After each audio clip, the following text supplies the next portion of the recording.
Hey friends, this is She's At It Again. My name is Tanya, and this video is, it's not really comprehensive. And what I mean by that is I intended to video the entire process, but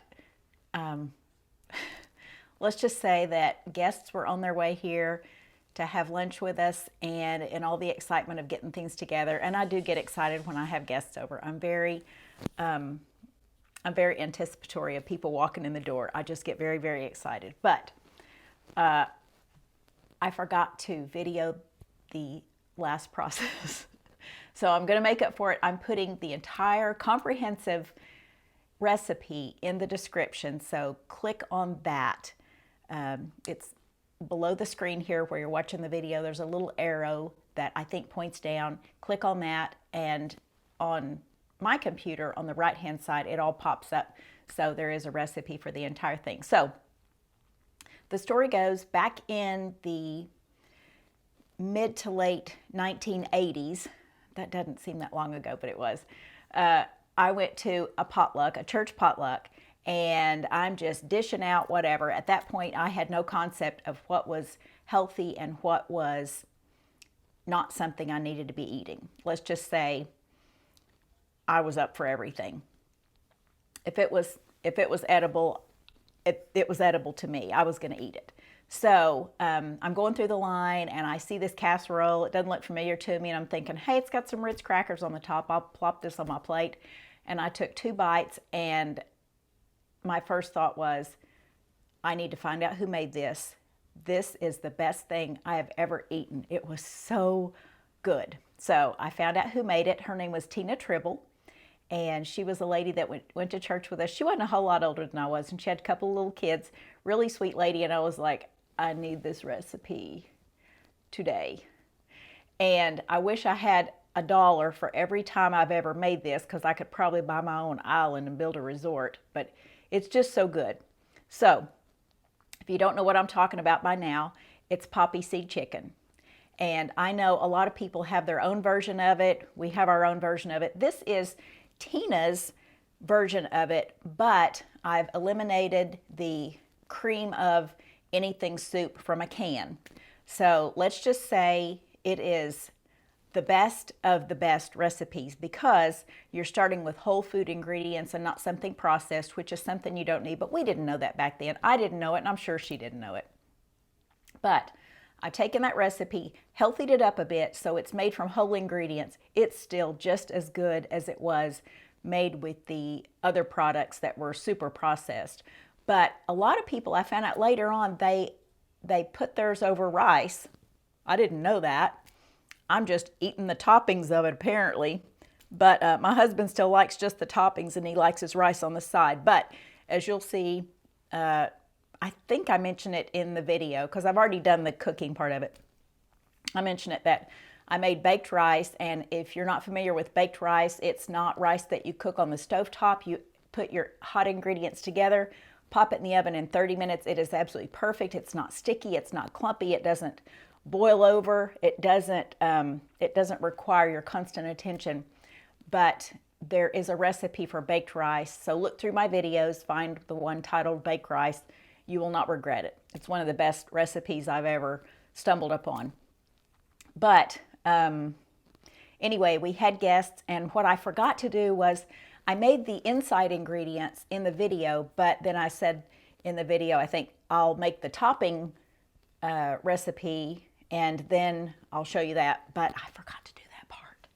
So what it is the in fact, I'll show you in just a bit. It's crackers and almonds, butter, and poppy seeds, and that's just it. But you pour it over the inside ingredients and then bake it off. But anyway, sorry about that. But hopefully this will make up for it. This really is a really good recipe. So let me go in there, grab a box, and I will show you what I'm talking about when I say the crackers, because it's not your typical name brand crackers. So hang with me. Okay, so we have our pan heating up. I'm going to put a tablespoon of butter and 2 tablespoons around 2 tablespoons olive oil. So there's one, there's about 2.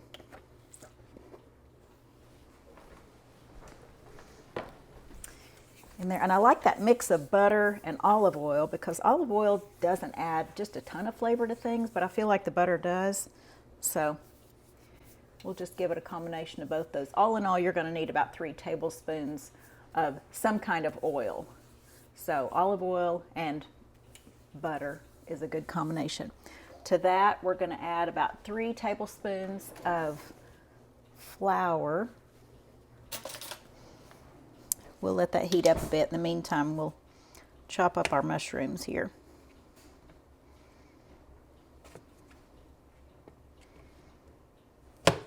I have about 3 pretty big mushrooms. You can use 2 if you want to, but I like the flavor and the texture of mushrooms, so I am not afraid of them. And if you don't like the texture of them, then chop them up finer. Puree them if you need to, but it certainly adds a lot of flavor to it. So basically what we're doing is mimicking canned cream of mushroom soup and canned cream of celery soup, but without the can, without the preservatives, without the inferior ingredients that really and truly, just my opinion and the opinion of several others, I'm sure, you just don't need to be eating. It's not something you need to put in your body. So I'll not get off on a tangent about that, but these are all very pure, real ingredients. Very few ingredients go into this, and it's all actual food products. So these are organic mushrooms, and I have some organic celery, and I chopped it up ahead of time because I didn't figure you wanted to sit and watch me chop celery. You might, but probably not. All right, so to our oil, we're going to add our mushrooms.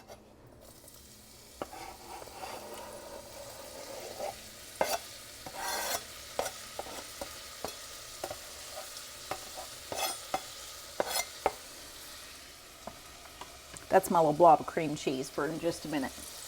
We're going to add anywhere from 1/4 to 1/2 cup of chopped celery.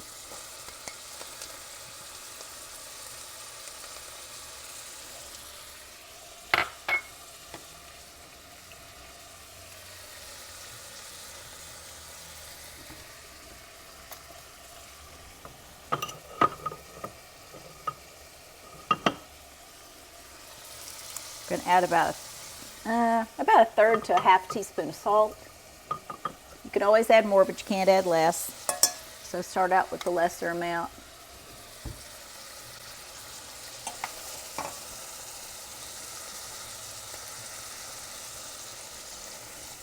We'll saute this just a bit. That salt is going to help draw the moisture out of the mushrooms and the celery and help them cook better. And they'll, well, I don't know better, but just helps them cook, I guess. If nothing else, it adds flavor. I know it brings the moisture out in them.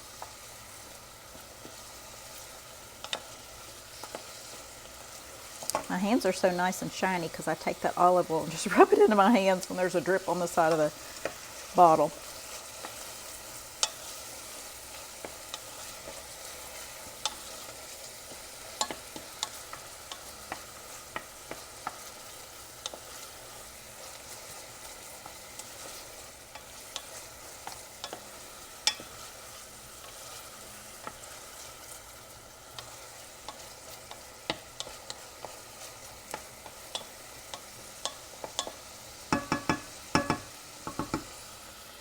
I'm going to go ahead and put my cream cheese in. This is 2 tablespoons of cream cheese. Actually, 2 ounces of cream cheese. Let's just put it like that because it's marked by ounces on the package, and that'll give you a better idea. So 2 ounces of cream cheese. We'll stir that around so it can kind of be melting. And I have my burner on about medium.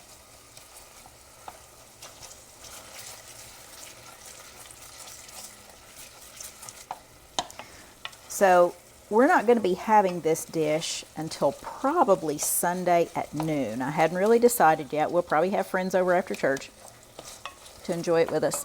But what I'm going to do with this is make the sauce ahead of time. I'll add it to the chicken, which is something you don't have to do ahead of time. You could make this ahead of time, put it in the refrigerator or the freezer, and then just simply add it to cooked chicken and have poppy seed chicken in no time. I mean, that would be the lickety-split way to do it.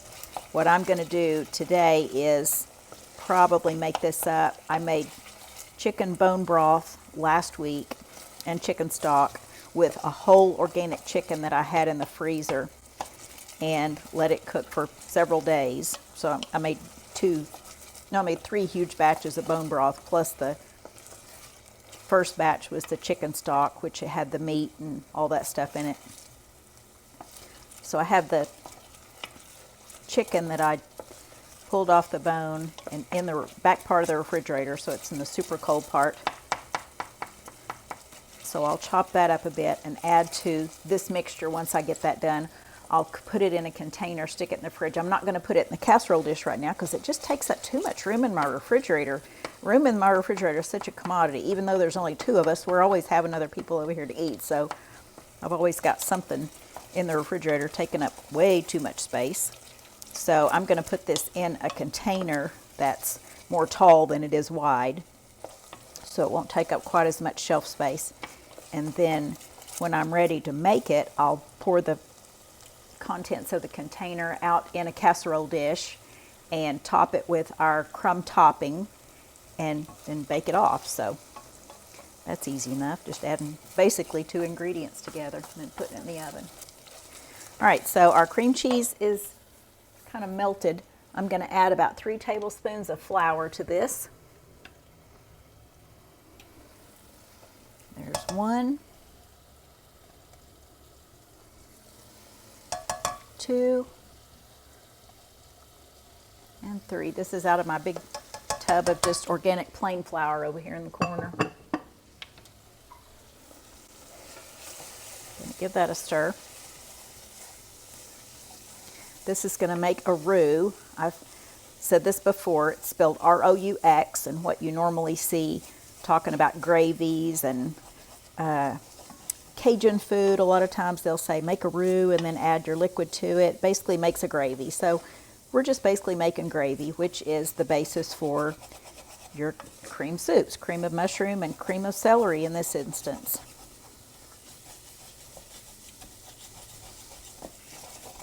And you'll notice it sticking to the bottom. The proteins in that flour just really like to stick to the bottom of a pan, but just keep scraping them off. Once you add your liquid to it, they'll come up.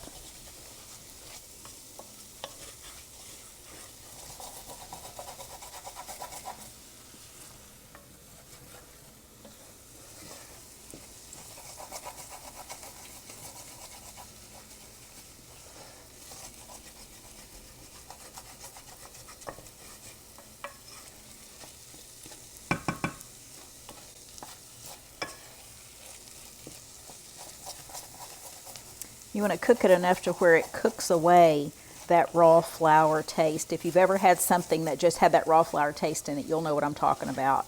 But it's not something that is desirable. So you want to cook it enough to where it has kind of a browned flavor to it. Plus you're browning that butter that's in there too, which is nice.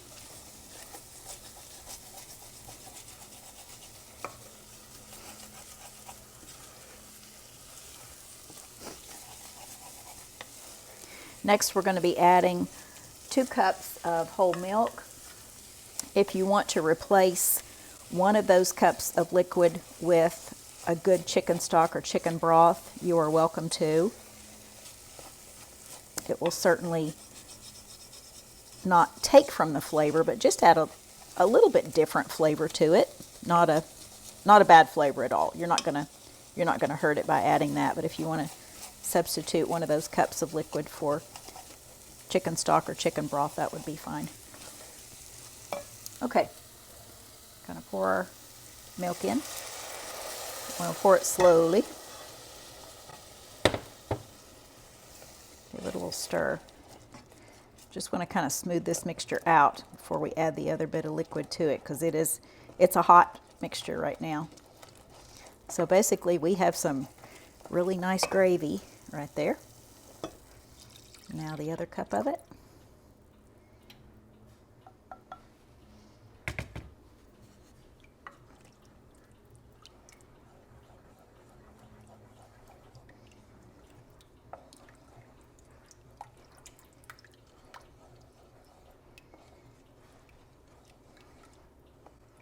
We're going to stir this until it gets thick.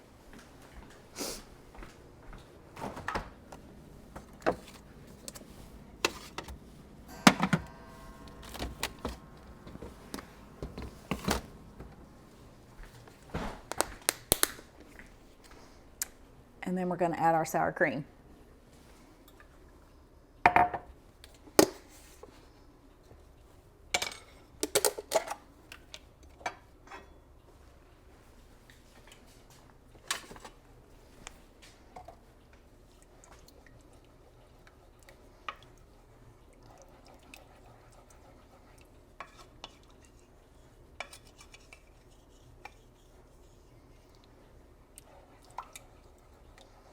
If you have your milk more of a room temperature, it won't take near as long to come back up to a boil and start thickening.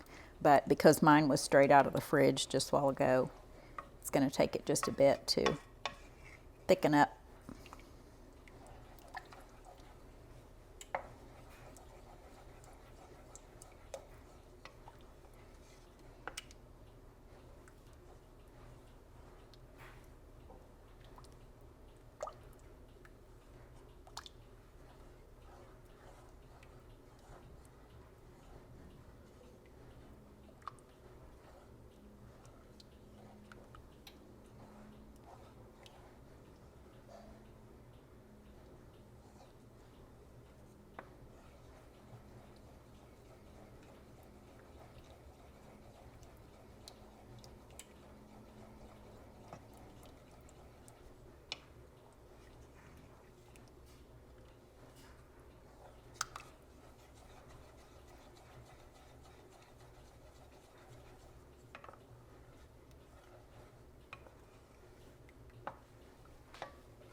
I'm going to measure out 1 cup of this, and then I'll just add it to that mixture once it cools off a bit.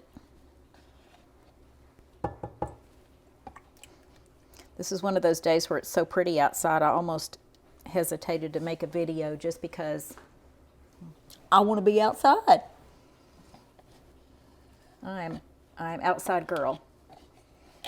That's what my husband says anyway. I have strawberries to tend to. I have another strawberry raised bed to get put together. And if the weather's nice, I want to be out there. It's supposed to be kind of storming tomorrow afternoon, so I want to make the best of it today.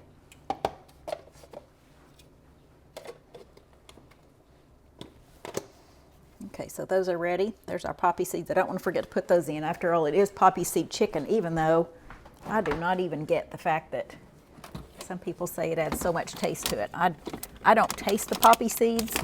I know they're in there, but it adds visual appeal. But as far as adding a taste, not to me anyway. But I still add them. We're going to add some to the inside mixture itself as far as the chicken and this mixture and the sour cream. And then we'll also add poppy seeds to our topping, the cracker topping that goes on it when we bake it. Okay, you can see this is getting a bit thicker. It started bubbling just a bit. Oh yeah, nice.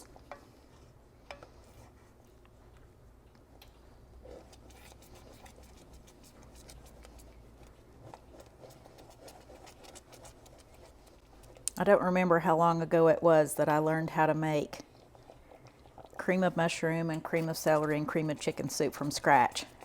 It's been a few years ago, but for so long I was like, yeah, this is good. I know it's better than the canned stuff, but it was just missing something. And then when I figured out to put the cream cheese in it, it was like I had discovered the Ark of the Covenant. I'm not even kidding when I say I just wanted to walk up to people in the store and go, hey, did you know I could make this stuff? I can share a recipe with you on how to make this without buying the canned stuff, because I see people buying the canned cream of mushroom soup all the time, and I'm sure they're just unaware of what horrible ingredients is in it, and it's just not very good for you. Although it does add a lot of good taste to a lot of casseroles. I'm not denying that, because I used it for so many years. I just didn't know. I mean, I knew it was probably possible to make it from scratch. I just didn't know how. And I can't remember how I stumbled up on the recipe. But once I figured out to add the cream cheese to it, literally I went back and tried to contact everybody that had ever bought one of my cookbooks from several years ago and say, I'm so sorry, but this needs cream cheese in it. It just really, really makes all the difference in the world, and it is so phenomenal. Honestly, I could probably just eat it, just a warm bowl of cream of mushroom soup by itself. I know that doesn't sound good, but this is truly that good. Okay, so basically this is done, because you can see that it's thick, and as it cools off, it will get even thicker. And then I will add the sour cream to it. So I'm going to turn the cameras off now. And when this cools off, I'm going to add the sour cream to it, chop the chicken up and stuff like that. But I'll turn the cameras back on for that. Hopefully I can leave my tripods in the same spot they are now, where it won't be too distracting when I turn them back on. It looks like I'm in a different country or something. So I'll turn this off. We're going to let this cool off a while. I'm going to go outside in the meantime. And then I think I'll stick this back in the fridge and then just add it to it when it cools off. So we'll be back in just a bit, and we'll try to finish this up. Not necessarily in the baked. Okay, so we're back over here. I've got part of this chicken chopped up in here. Some of it was in larger chunks. Now I will not be using the heart, liver, and gizzard of this. It just adds too strong of a flavor. I don't want somebody to get a bite of that and think something's gone awry and I'm trying to do something to them. So we will save that for something else. Chances are I'll just crumble it up into my doggies' food just a little bit each day, and they will think I am the queen.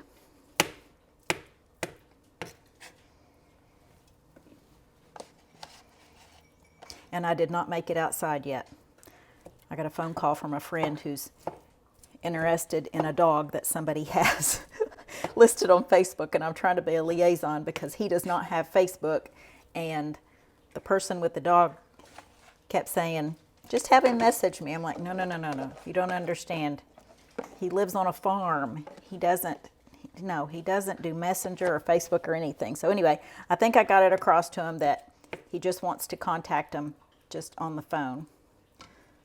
So got that set up, and I'm out of the mix. So hopefully he gets a doggie that she's trying to rehome. But I hadn't been outside yet, so I'm not sweaty yet, so I can get this done. All right, let me rinse my hands real quick.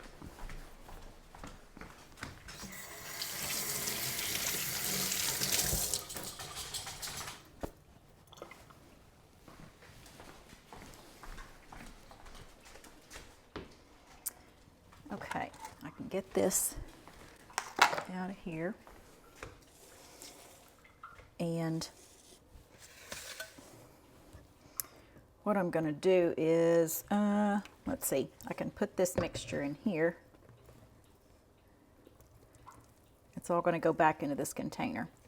But the cold chicken will cool off any of the warmth in the mix that's in there.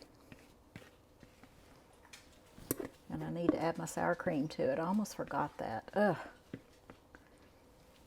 Getting old is not for the faint of heart.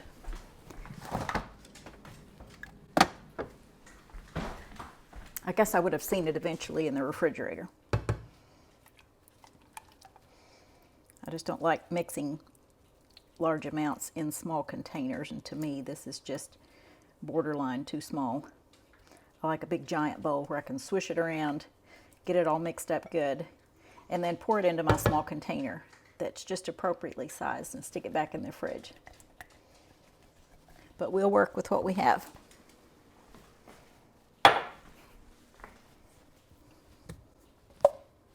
And that's not hot. All right, and I don't want to forget my sesame seeds either. So we're pouring about a tablespoon of sesame seeds in that mix. Now, like I said, I'll refresh your memory and mine. I'm going to pour everything back into this bowl once I get it mixed up just a bit. And then when Sunday comes around, if that's when I serve this, I will put it into a casserole dish and top it with our mixture, which is about a half a box, or I've got on this recipe a sleeve of buttery crackers, like Ritz crackers, club crackers. These are just organic. They're like organic Ritz crackers that I buy from Kroger. It's their Simple Truth organic brand, but you can also buy, I want to say Nature's Path, maybe, makes some. There's another brand that I buy. Seems like it's Nature something. That has organic ingredients in it. It doesn't have any artificial colors or flavors, and it's made with better oils and unbleached flour, unbleached organic flour and stuff like that. So anyway, whatever you can find out there. So we're going to combine that. We're going to crush them up just a bit. You don't want to crush them too fine where they're like panko crumbs.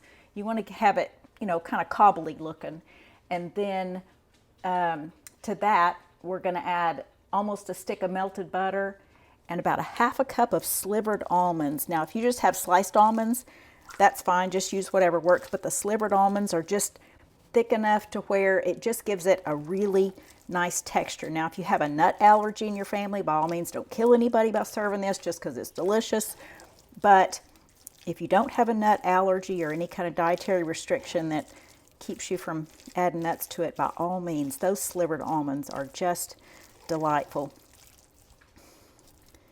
Now, when I first had this, it was just Poppyseed Chicken at that potluck. And there was no rice involved in it, but later on, I saw people putting this over rice, and I thought, well, I guess that's a good idea. As long as your rice is good, then it's a good idea to spoon it over rice. It just makes it go further. But the way I first started eating this was just, you just had a big old plate full of this, and it was absolutely delightful. I mean, you just couldn't get any better than that. But if you will go to my recipe for baked rice that I use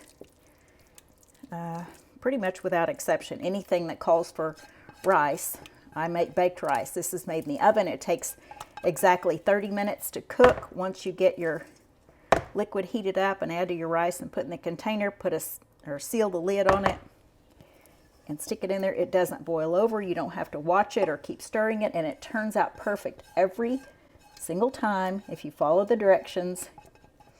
It's so easy. It's so good, and I will never make it a different way, ever, unless I just don't have an oven, and that'd be tough because I'm forever letting it boil over. But I will try. I say I will try. I'm going to ask my husband if he will figure out how to link other videos to this, and then I can say, go to the other video and just watch it, or just get it for the baked rice recipe. You know, I put recipes for all these items I fix in the videos in the description. So click on that little arrow on mine. I don't know if it's the same on everybody's. On my screen, though, just below the box where the video is showing, there's a little tiny, looks like a little tiny arrow, just like a little V shape or an inverted V, whichever direction it goes. And click on that, and the description will come up on the right-hand side of the screen. And in that description, it'll have the recipe. But if you can find the baked rice recipe, then that's what you're going to be serving this over. It will make it go twice as far as what just this mixture will go. All right, so this is what our mixture looks like. I'm going to stick this in my garage refrigerator where there's a little more room than what I have in my kitchen refrigerator. I'll put a lid on it, and then this will be ready for Sunday. So, ooh, this is going to be so good. I'm excited. Okay, we'll be back, and I'll show you finished product when we're ready to put it in the oven or after it's baked off, something. I'll show you something later on once we get the crumb topping on it. So, okay, here we go.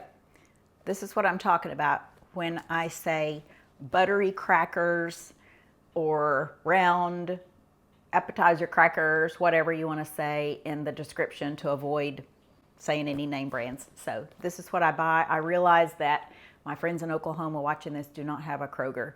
I am so sorry. Kroger's really good about providing a lot of their organic products that are similar to non-organic, just name brand. But here's what I did.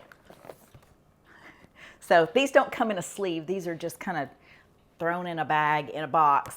But I figured out that about 37 of these crackers, so grab 30 to 40 crackers, and that equals one sleeve of regular name brand crackers. So you'll see what I mean in the description of the recipe. It calls for a sleeve of crackers, but hopefully I'll remember when I write the recipe. I haven't done that yet. I'll write the recipe for the description, and I'll put in here that 37 equals a sleeve of them. So anyway, hope you enjoyed this video. And like I said, we had guests coming for lunch that day. They enjoyed it, I think, as much as we did. There were leftovers. There's still probably one serving left in the fridge, so maybe I'll get to eat that for lunch today. But hope you enjoyed this video. Again, thanks for watching. You'll just see at the end of the video, I'll show a picture of the final product. So let me just say now, thank you for watching always. Always, I just appreciate my friends watching. So have a good day.